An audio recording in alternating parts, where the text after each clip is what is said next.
মহারণী জীবনের প্রতিক্ষণে উজ্জ্বল সাক্ষ্য রাখবে।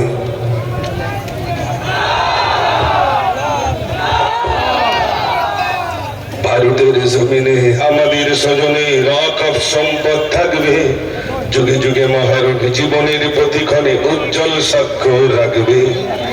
এখানে কারণ নয়, অকাপে হাত নয়, সুদূরে নেওয়ার সময় আছে এখনো। নীতিহীন মহারাচারে ধর্ম অন্ধ চোখে ছাপিয়ে গেছে সব পথকে। এ সরকার চাই অবৈধ ক্ষমতায় লুটে নিতে মুসলিম সম্পদ। এগিয়ে যেতে যেতে না পারে কখনো এই জাতি, না তুলে যেন কোন জনমত। জন্ম পাপীরা যদি থাকে দেশ শাসনে, কেমন করে সম্প্রীতি আসবে? যুগে যুগে মহারণী জীবনের প্রতিক্ষণে উজ্জ্বল সাক্ষ্য রাখবে। ভারতের জমিনে আমাদের স্বজনে অকাপ সম্পদ থাকবে, যুগে যুগে মহারণী জীবনের প্রতিক্ষণে উজ্জ্বল সাক্ষ্য রাখবে। পার্লামেন্টেই খোদ সংবিধান না চলে যদি ব্যক্তি স্বার্থের কবরে, আধার কার্ডকে কই বিরোধীরা চুপ হয় শুধু তুমি উঠে না দাঁড়ালে। আছে যত বিদ্বেষী গোড়ামি মনোভাব, বেড়ে যাবে ঘৃণার সংস্কৃতি। তলে তলে গেম প্ল্যান, আসলে লুটপাট চলবেই অনাচার রাজনীতি। খালিদ ওমর জেলে মিথ্যা মামলা ঝুলে আহ্বান করেছে তুমি কবে আসবে? যুগে যুগে মহারণী জীবনের প্রতিক্ষণে উজ্জ্বল সাক্ষ্য রাখবে। ভারতের জমিনে আমাদের স্বজনের অকাপ সম্পদ থাকবে, যুগে যুগে মহারণী জীবনের প্রতিক্ষণে উজ্জ্বল সাক্ষ্য রাখবে। তকবীর দেন দেখি, নারী তকবীর, নারী তকবীর। ময়দানে কি আপনারা আগামী দিনে ইসলামের জন্য রক্ত দিতে চান? আপনারা রক্ত দিতে প্রস্তুত আছেন? নারী তকবীর। মনে রাখবেন, আমাদের আজকের আন্দোলন একমাত্র সরকারের বিরুদ্ধে। যে সরকার আমাদের কবরস্থান, আমাদের মাদ্রাসা, আমাদের মসজিদ ধ্বংস করতে চায়, সেই সরকারের বিরুদ্ধে সংগ্রাম। অতএব আমি সকল যুবক নওজোয়ানকে বলব, আগামী দিনে শহীদ মিনার সহ কলকাতা সহ সারা কলকাতা আমরা স্তব্ধ করে আমরা মোদী সরকারকে দেখিয়ে দেবো ইনশাআল্লাহ। দেখিয়ে দিতে রাজি আছে তো? বিরিয়ানি পাবেন না, আপনার কলা দেবে না, টাকা দেবে না, গাড়ি দেবে না, এগুলো কি চান? বিরিয়ানি চান? কলা চান? রুটি চান? নিজের গাড়ির টাকা খরচা করে আপনাকে কলকাতায় যেতে হবে, রাজি আছে? আমার সংক্ষিপ্ত বক্তব্য গজলিতে করলাম। ভাইয়াদের অনুরোধ করছে, আপনাদের অঘটন ঘটে যাবে রাস্তায় যারা। जब तक सांस है तब तक ईमान है, जब तक सांस है तब तक ईमान है, जब तक ईमान है तब तक हम जिंदा हैं। और ये जो मुसलमान है, और ये जो मुसलमान है, ये हिंदुस्तानी है, ये कभी भी बेईमानी नहीं करता। আমরা বেঈমানি করি? অনেকে বলছেন, আজকে আপনারা এসেছেন, আমি আপনাদের এই মিনাখা ব্লক, এখানে ওয়াকফ বাঁচাও কমিটির উদ্যোগে এই জনসভায় আপনারা যারা এসেছেন, আমি সর্বপ্রথম বলবো, প্রথম থেকেই বলা হচ্ছে প্রশাসন আমাদের সঙ্গে আছে, রাজ্য প্রশাসন সহযোগিতা করছে। আমাদের লড়াইটা কিন্তু এমন একজনের বিরুদ্ধে লড়াই, একটা ফ্যাসিবাদ সরকার দিল্লিতে একজন চাইওয়ালা বসে বসে সে চিন্তা করছে, যখন কৃষি বিল আমরা পাশ করলাম, কৃষি বিলের কৃষকদের জমিটা নিয়ে মনে হয় আদানি আম্বানিকে দেব।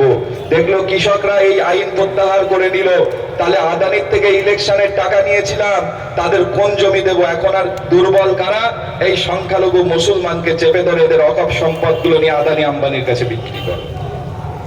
ভালো করে শুনবেন বন্ধুগণ, আমি আপনাদের বলে যাই, 1947 সালে মৌলানা আবুল কালাম আজাদ ভারত রত্ন, তিনি ওই দিল্লি জামা মসজিদের মেম্বারে দাঁড়িয়ে বলেছিল, হে মুসলমান লোগো, तुम लोग कहाँ जा रहे हो?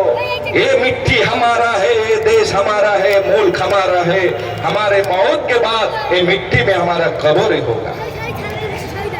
आज আমরা যে ওয়াকফ সম্পত্তি দখল করার জন্য কেন্দ্র সরকার উঠে পড়ে লেগেছে, আইন পাশ করেছে, এই ওয়াকফ সম্পত্তি আজকে গোটা ভারতবর্ষের মুসলমানদের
বলছিলাম ভারতবর্ষে ওয়াকফ সম্পত্তি এই নরেন্দ্র মোদী সরকার তারা বিগত দিনে আপনারা জানেন এই ভারতবর্ষে লাভ জেহাদের নামে কত মানুষকে হত্যা করেছে।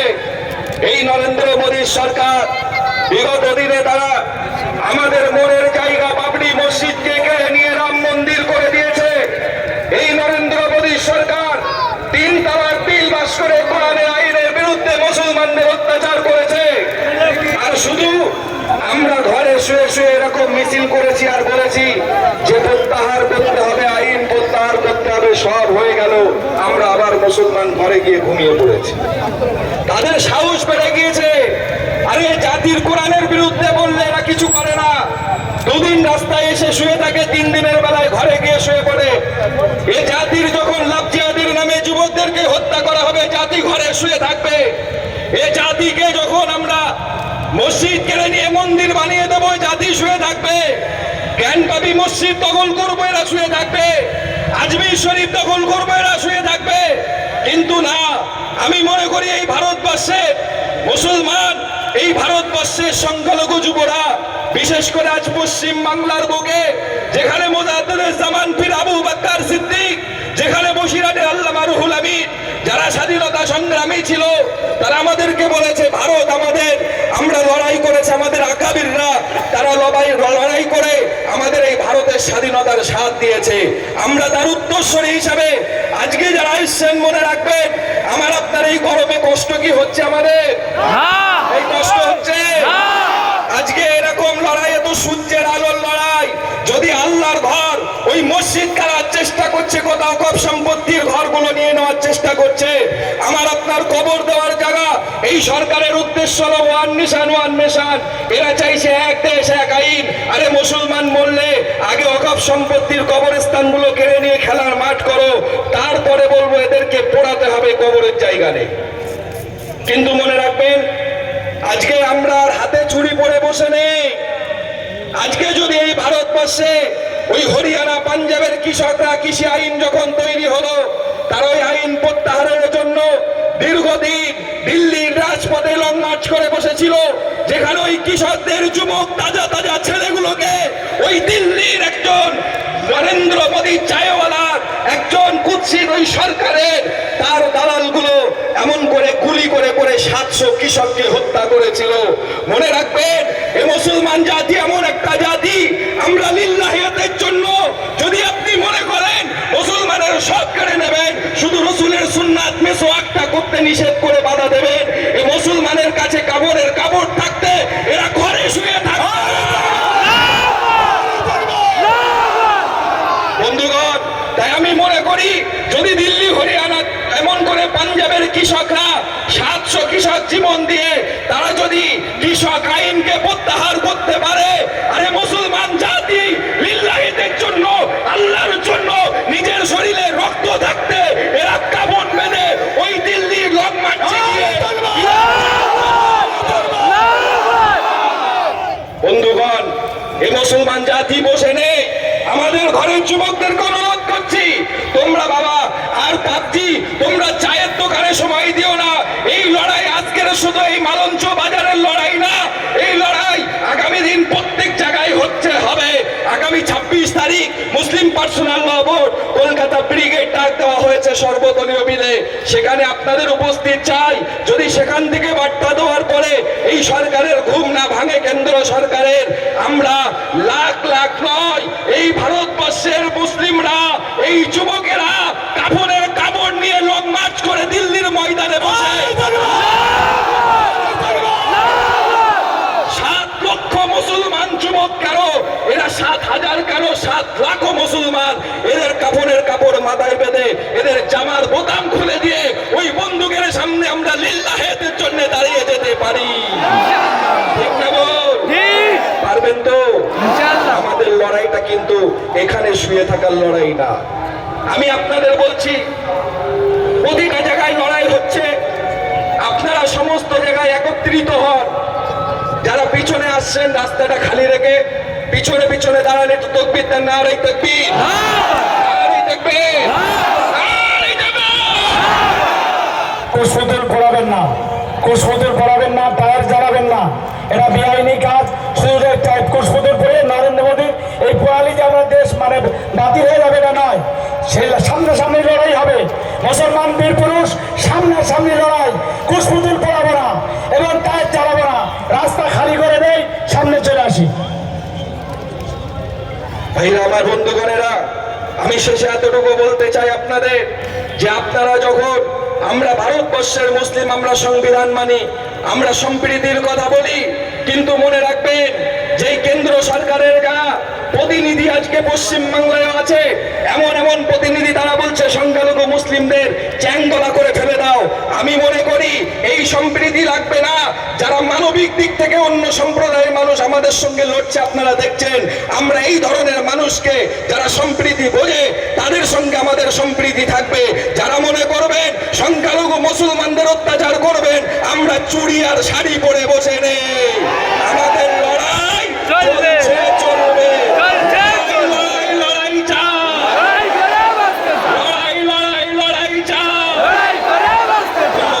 সকলেই আন্দোলনের সঙ্গে থাকুন।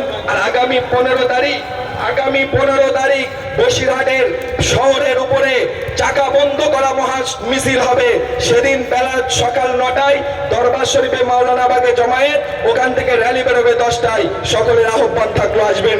ভালো থাকুন, সুস্থ থাকুন। আল্লাহ আমাদেরকে যেন এই আইন প্রত্যাহারের বিরুদ্ধে লড়াইকে কবুল করে, বলেন আমিন। আসসালামু আলাইকুম ওয়া রাহমাতুল্লাহি ওয়া বারাকাতুহু। ওই বেস্টেজ খালি করে দেবে।